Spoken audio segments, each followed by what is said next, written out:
You know what's wild? You're probably more stressed about saving your first $500 than someone with $50,000 is about their next $5,000. And that person with $50,000, they're barely thinking about it at all. Meanwhile, you're over here trying to scrape together a few $100 and it feels impossible. You check your bank account, see that $247 sitting there, and you're like, how am I ever going to build wealth if I can't even get to $500? Here's the thing though, and this is going to sound completely backwards, but that first $500 is legitimately the hardest money you will ever save in your entire life. And I'm not just saying that to make you feel better. The math actually backs this up in a way that's going to blow your mind. My name is Dan, and I spend way too much time thinking about why people stay broke even when they're trying to do everything right. If you're someone who feels like you're spinning your wheels financially, like everyone else figured out some secret you're missing, or like you're working so hard but your bank account just isn't reflecting it, make sure to hit that subscribe button and give this video a thumbs up if this helps you out. Look, I need you to understand something that nobody talks about. When financial gurus tell you just save $500 a month or build a 6-month emergency fund, they're skipping over the most important part. They're skipping over the fact that the psychological distance between $0 and $500 is greater than the distance between $500 and $50,000. And I know that sounds insane, but stay with me. The math that changes everything. Let's start with the numbers, because the numbers are actually on your side here, even if it doesn't feel like it. According to the Federal Reserve's survey of household economics and decision-making, 37% of Americans can't cover a $400 emergency without borrowing money or selling something. 37%. That's more than 1 in 3 people. So if you're struggling to hit that first $500, you're literally in the majority. But here's what most people don't realize, and this is where it gets really interesting. When you go from $0 to $500, you're not just saving money, you're completely rewiring your entire financial operating system. You're changing your identity. You're proving to yourself that you're capable of something you probably didn't think you could do. Let me show you the actual math of why this is so hard. Say you make $45,000 a year. That's about $3,850 a month before taxes, or roughly $3,000 after taxes depending on your state. Now you've got rent, let's say $200. You've got a car payment, $350, insurance, $150, phone, $80, groceries, $400, gas, $120. That's $2,300 right there. You've got $700 left. But wait, you also need to buy like toilet paper and deodorant.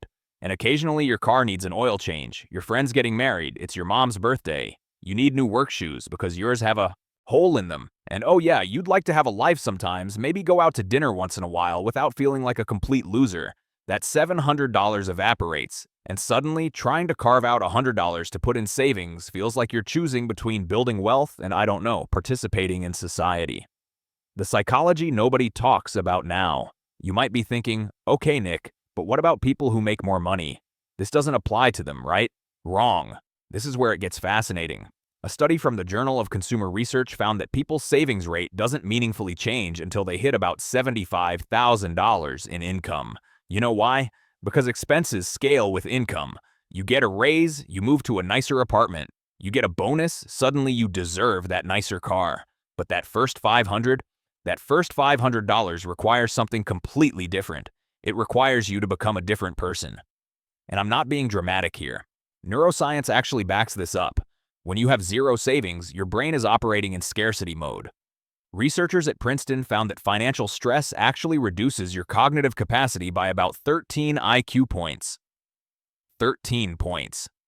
That's the difference between average and gifted. You're literally making dumber decisions because you're stressed about money.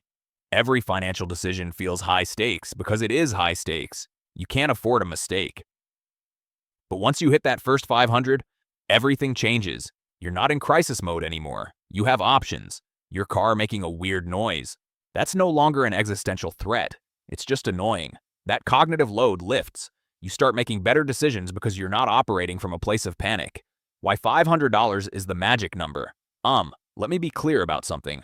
I'm not saying $500 is going to change your life forever. I'm saying it's going to change your brain, and your brain is what controls your financial decisions. Here's what happens when you get to $500. First, you stop making the expensive decisions that poor people have to make. You know what I'm talking about. The overdraft fees. The average American who overdrafts pays $250 a year in fees. The payday loans, average APR of 400%. The late payment fees. The I need to buy groceries now, so you pay full price instead of waiting for the sale. Poverty is expensive. Having $500 means you stop paying the broke tax. But second, and this is the part that actually matters, you prove to yourself that you can do it. You build the saving muscle. You establish the habit. You create evidence that you're the kind of person who saves money. Look, there's this concept in psychology called self-efficacy, which is basically your belief in your ability to accomplish something. And here's the thing about self-efficacy. It's not built through motivation or positive thinking or vision boards. It's built through evidence, through actually doing the thing. When you save that first $500, you're creating evidence, and that evidence completely changes how you see yourself. You're no longer trying to save money. You are someone who saves money. That identity shift is worth more than the $500 itself. The compound effect you're missing now. Here's where this gets wild, and this is going to challenge everything you've been told about compound interest in investing. Everyone's always like, start investing early, time in the market beats timing the market. And yeah, that's true. But you know what's also true?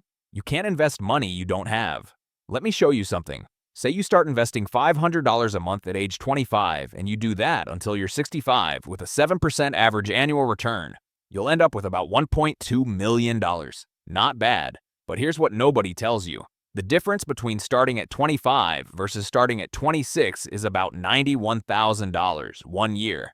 91 grand. But the difference between starting at never versus starting at 26, that's $1.2 million. That's infinite. That's everything.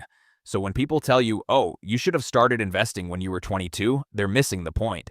The point is, are you going to start at all? And to start at all, you need that first $500. You need to prove to yourself that you can accumulate capital, because that's what the first $500 is. It's proof of concept. It's your minimum viable product for wealth building. The real reason people stay broke. Here's something that's going to frustrate you, but it's true. The reason most people never build wealth isn't because they don't make enough money. According to research from the National Study of Millionaires, 79% of millionaires never inherited a dime. They built it themselves. And a third of them never made six figures in a single year. The real reason people stay broke is because they never make it past that first $500. They get to $300 and the car breaks down, so they're back to zero. They get to $450 and it's Christmas, back to zero. They get to $500 and they're like, I did it, and they celebrate by spending the $500. It's like trying to start a fire with wet kindling. You need that first flame to catch, but it keeps going out because the conditions aren't right yet. That first $500 is you drying out the kindling. You're creating the conditions for wealth to actually catch fire. What actually works? Okay, so knowing all this, how do you actually get to that first $500? Because awareness is great and everything, but you need actionable steps. First, you need to automate it. I'm serious. The day you get paid, $50 moves to a separate savings account. Not $100, not $200, because those numbers feel too big and you'll turn off the automation after 2 months. $50, that's it. That's 10 months to $500, less than a year. But Nick, I don't have an extra $50. Yes, you do. Here's the thing, and this is going to sound harsh, but I promise it's coming from a place of love. If you don't have $50, you have a spending problem, not an income problem. I know that $45K a year isn't a lot. I know costs have gone up. But $50 is 1.7% of your monthly take-home. If you can't find 1.7% to save, you're not going to magically find it when you make more money. Second, you need to make this visible. Every week, check that savings account. Watch it grow. $60, $115, $230. Your brain needs to see the progress. It needs that dopamine hit. This is why video games are addictive. You can see your experience points going up. Treat your savings the same way. Third, and this is crucial, you need to protect this money like it's holy. This is not emergency savings yet.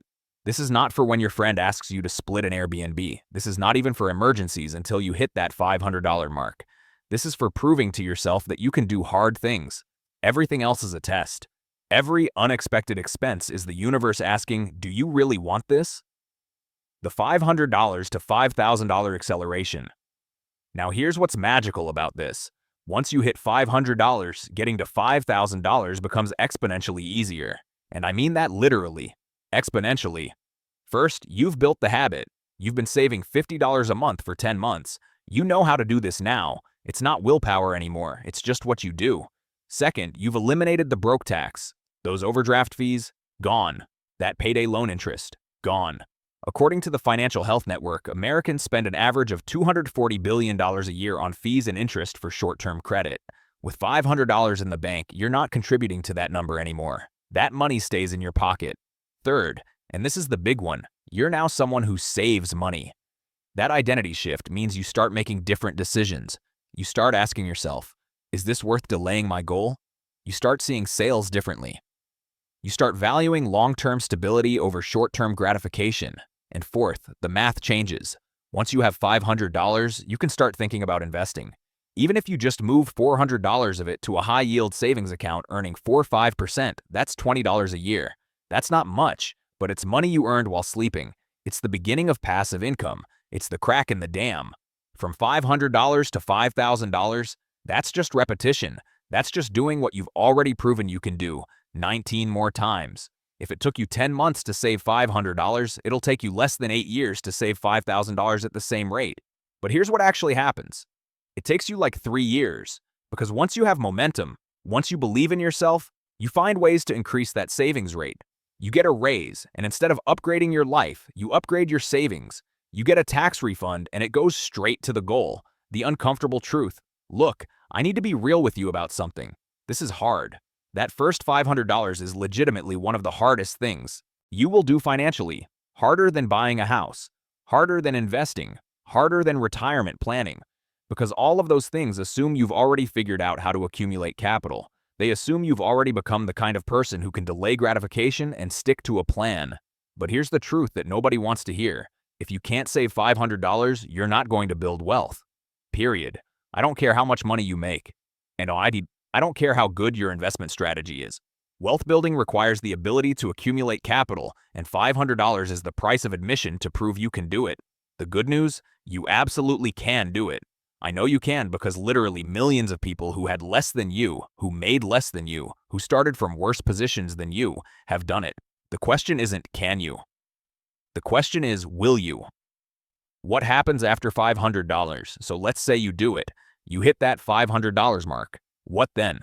First, celebrate. Seriously, you just did something that 37% of America can't do. You just joined a club that most people never join. Acknowledge that. Feel proud of that. Tell someone you trust. Make it real. Then, immediately set a new goal. This is not the finish line. This is the starting line. Now you go for $1,000, then $2,000, then $5,000, then $10,000. And here's what's going to shock you. Each milestone comes faster than the last. Not because you're saving more, though you might be, but because you're becoming more efficient. You're making fewer mistakes. You're paying fewer stupid taxes. You're optimized. By the time you hit $10,000, you're a completely different person financially than you were at $0. You think differently. You spend differently. You see opportunities differently. That $10,000 isn't just money, it's evidence of who you've become.